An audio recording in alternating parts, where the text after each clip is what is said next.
കർഷകരുടെ കരുത്ത് വിളിച്ചോതി ഖനൗരി അതിർത്തിയിൽ മഹാപഞ്ചായത്ത്. വിവിധ സംസ്ഥാനങ്ങളിൽ നിന്നായി 1.5 ലക്ഷത്തോളം കർഷകരാണ് പഞ്ചാബ് ഹരിയാന അതിർത്തിയിൽ ഒഴുകിയെത്തിയത്.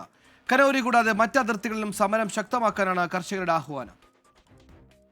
നിരാഹാര സമരം തുടരുന്ന ജഗജിത് സിംഗ് ദല്ലേവാളിന് ഐക്യദാർഢ്യം അറിയിച്ചാണ് സമരം ശക്തമാക്കുമെന്ന സന്ദേശവുമായി കർഷകരുടെ ശക്തി പ്രകടനം. പഞ്ചാബ് കൂടാതെ ഹരിയാന, ഉത്തർപ്രദേശ് തുടങ്ങിയ വിവിധ സംസ്ഥാനങ്ങളിൽ നിന്ന് 1.5 ലക്ഷത്തോളം കർഷകർ ഖനൌരിയിലേക്കെത്തി. കൊടും തണുപ്പിനെ അവഗണിച്ചാണ് സ്ത്രീകളും കുട്ടികളും ഉൾപ്പെടെയുള്ള കർഷകർ സമര കേന്ദ്രത്തിലെത്തിയത്.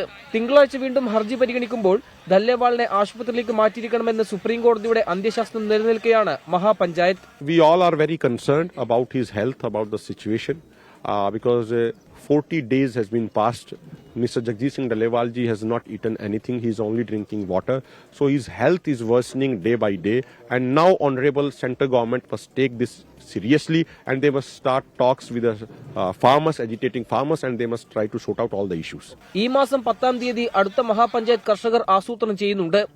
ഇതിനിടയിൽ ദല്ലേവാളിനെ ആശുപത്രിയിലേക്ക് മാറ്റാൻ പോലീസ് നടപടിയുണ്ടായാൽ പ്രതിരോധിക്കാനാണ് കർഷകരുടെ തീരുമാനം. ഒന്നാം കർഷക സമരത്തിന് സമാനമായ കരുത്തും ആവേശവും രണ്ടാം കർഷക സമരത്തിനുണ്ടെന്ന് തെളിയിക്കുന്നതാണ് പഞ്ചാബ് ഹരിയാന അതിർത്തിയിലെ കർഷകരുടെ ശക്തി പ്രകടനം. ഖനൌരിയിൽ നിന്ന് ആശിഷ് മട്ടുവിനൊപ്പം നിതിൻ അംബുജൻ, 24.